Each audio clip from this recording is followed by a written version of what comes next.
자, 안녕하세요. 유튜브 프리미엄 시청자 여러분 반갑습니다. 오늘은 세트레가이라는 이제 기업을 좀 분석을 해서 설명을 좀 드려보도록 하겠습니다. 자, 이 세트레가이는 이제 2008년 6월 달에 코스닥에 좀 상장이 됐고요. 21년도 1월에 이제 한화에어로스페이스가 1,000억 원 이상을 좀 투자를 하면서 최대 주주가 됐습니다. 근데 최근에 한화에어로스페이스가 역대 최대 규모의 또 유증을 또 한 상황이죠. 그러다 보니까 사실 그런 부분에 있어서는 좀 이 세트레가이도 영향을 좀 받고 있는 그런 상황입니다. 자, 사업 구조를 한번 좀 보도록 하겠습니다. 이 위성 제조 및 이제 지상 장비 사업, 요게 이제 매출의 이제 8-90% 정도 되고요. 이게 어떤 거냐면 소형 위성 설계부터 제작, 그리고 발사 후의 운영까지 통합하는 이런 솔루션을 좀 제공을 합니다. 그 외에는 뭐 위성 영상 판매, AI 기반 영상 분석 서비스, 뭐 이런 것들을 하는데 사실 뭐 이제 매출이 그렇게 크지 않기 때문에 별로 중요한 것 같지는 않습니다. 그 다음에 이제 주요 제품은 요게 이제 핵심인 것 같아요. 이제 고해상도 초소형 위성까지 다양한 제품 라인업. 이 고해상도 초소형 위성을 하는 기업이 우리나라에 거의 없습니다. 그래서 이게 이제 저궤도 위성에 들어가는 또 이제 그 내용들이기 때문에 충분히 이제 2분기에 이제 스페이스X가 한국에 또 들어오죠. 그러다 보니까 그거에 대한 또 수혜를 받을 수 있는 기업이다. 이렇게 좀 생각을 하시면 될 것 같습니다. 그래서 우주용 전장품 뭐 이제 자체 설계, 뭐 제작, 뭐 이런 것들도 하고 있고요. 그 다음에 이제 위성, 이제 탑재재, 고품질 영산, 뭐 생산 시스템, 뭐 이런 것들도 하고 있습니다. 자, 이런 뭐 위성을 이제 저궤도 위성을 만드는 기업이라고 보시면 될 것 같아요. 그래서 이제 기술적으로 경쟁력은 어떤 걸 갖고 있냐면 다른 기업하고는 좀 다르게 소형 인공위성 전문 제조 기술을 갖고 있습니다. 그러니까 이게 이제 저궤도 위성이고 고성능 위성을 이제 저렴한 가격에 좀 제공을 하고 있고요. 해상도 측면에서는 굉장히 해상도가 좋아요. 네, 그것도 굉장히 강점이고 최근에 이제 스페이스아이 T 요거는 지금 현재 발사를 했습니다. 네, 발사를 했어요. 밑에서 또 내용을 얘기를 드릴게요. 자, 그 다음에 뭐 대형 위성도 있고 뭐 이런 것들도 있는데 뭐 주로 이제 소형 위성을 많이 다룬다고 보시면 돼요. 그래서 요게 이제 세트레가이의 소형 위성이고 경쟁사들의 이제 대형 위성인데 물론 장단점이 딱 명확합니다. 뭐 가격이 당연히 저렴하고요. 그죠?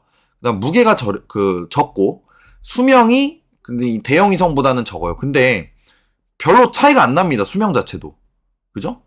수명 자체도 별로 차이가 안 나기 때문에 그 다음에 이제 아래 또 보면은 이 또 해상도 이것도 별로 차이가 안 나요.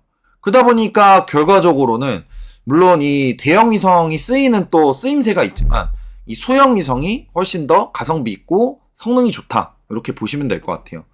그리고 이제 시장 입지 및 점유율 같은 경우에는 소형 지구 관측 위성 시장을 영국 이제 SSTL, 뭐 유럽의 이제 EADS, 그 다음에 아스트리움과 함께 이제 하고 있고요. 그 다음에 전 세계 30여 개국에 벌써 위성을 공급하고 있습니다.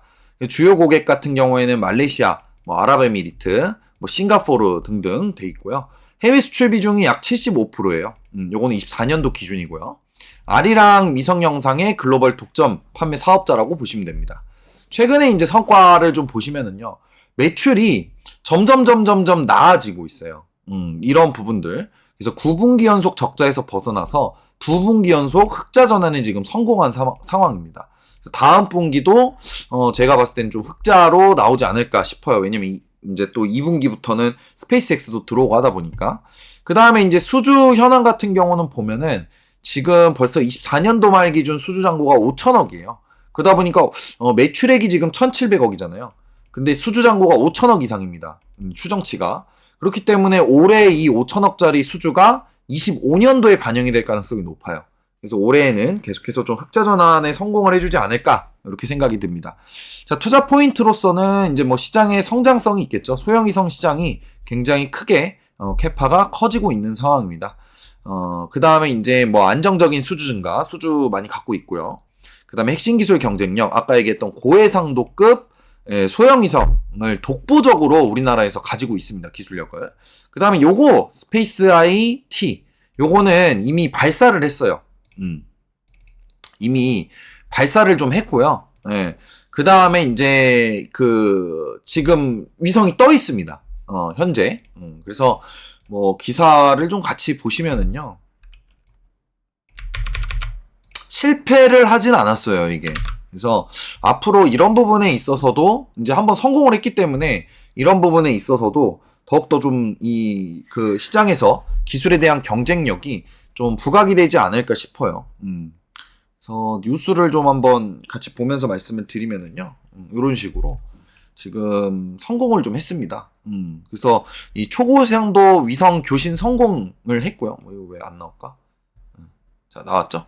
그래서 초고해상도 지구 관측 위성 첫 지구 관측 영상 굉장히 이게 뭐 굉장히 뚜렷하죠 지금. 이 뭐 건물에 이런 이미지들도 뚜렷하고 우리가 영화에서 보던 막 그런 거 있잖아요. 위성으로 막 범인을 찾아내고 그죠? 약간 그런 느낌도 나중에 날 것 같아요. 좀 더 기술이 많이 개발이 된다라 그러면. 그래서 이런 것들이다라고 좀 보시면 될 것 같습니다. 그래서 이제 이 스페이스 IT가 스페이스 X에 펠컨 9에 실려가지고 같이 발사가 됐어요. 그래서 성공을 했다라고 보시면 됩니다. 자, 그 다음에 이제 넘어가서 뭐 자회사 실적 개선 전망. 뭐 요거는 근데 그렇게 크게 우리가 뭐 기대를 하기보다는 이제 뭐 요런 것들이 있다. 그 정도만 알아두시면 될 것 같아요.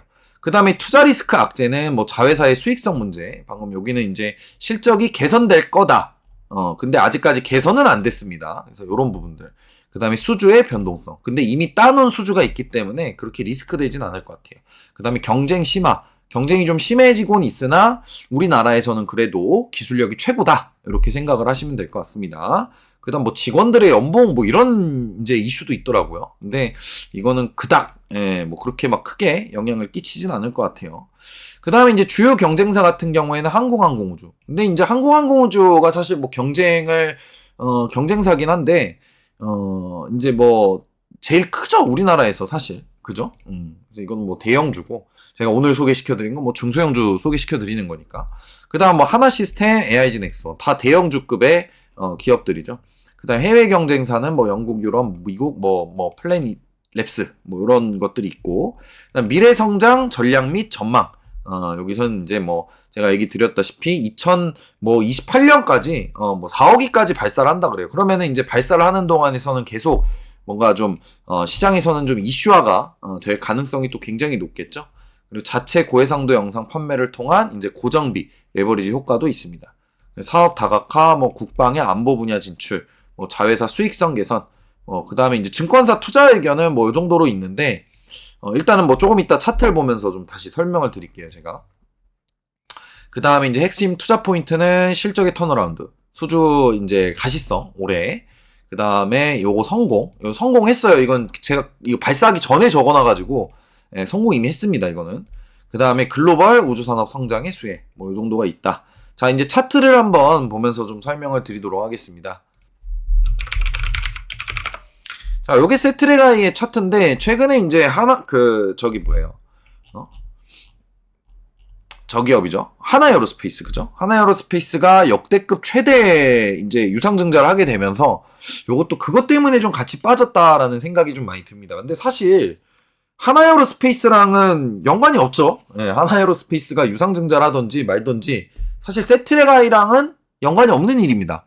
하나에어로스페이스 주식을 갖고 계신 분들한테는 굉장히 슬픈 일인데, 세트레가이한테는 뭐 별로 그렇게 큰 영향이 있다라고 좀 생각을 하실 필요는 없고요. 지금 요즘에 좀 시장이 안 좋기 때문에 저는 사실 이 세트레가이를 매수를 할 때 사실 요 45,000원을 좀 이탈을 하면 여기서부터 분할로 좀 잡아볼 생각이었습니다.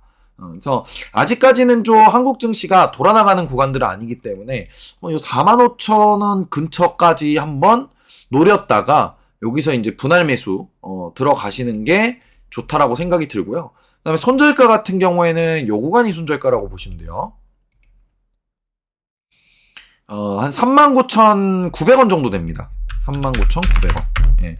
그래서 요 정도 가격이 이제 손절가라고 좀 생각을 하시고요.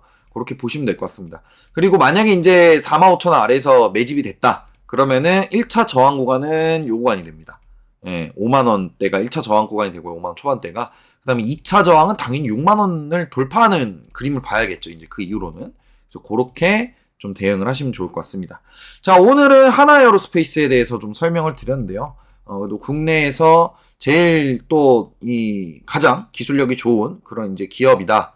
그리고 또 실적 턴어라운드도 있고 올해에는 이제 수주 잔고도 많다. 그렇게 좀 보시고 투자에 도움되시길 바랍니다. 성투하시고요. 이상으로 다음에 더 좋은 종목으로 또 찾아오도록 하겠습니다. 제가 올려드리는 종목들은 최대한 제가 이 말씀드리는 이 전략대로 꼭 해주시면 좋을 것 같아요. 웬만하면. 네. 자, 고생들 하셨고요. 다음에 더 좋은 영상으로 찾아오도록 하겠습니다. 수고하셨습니다.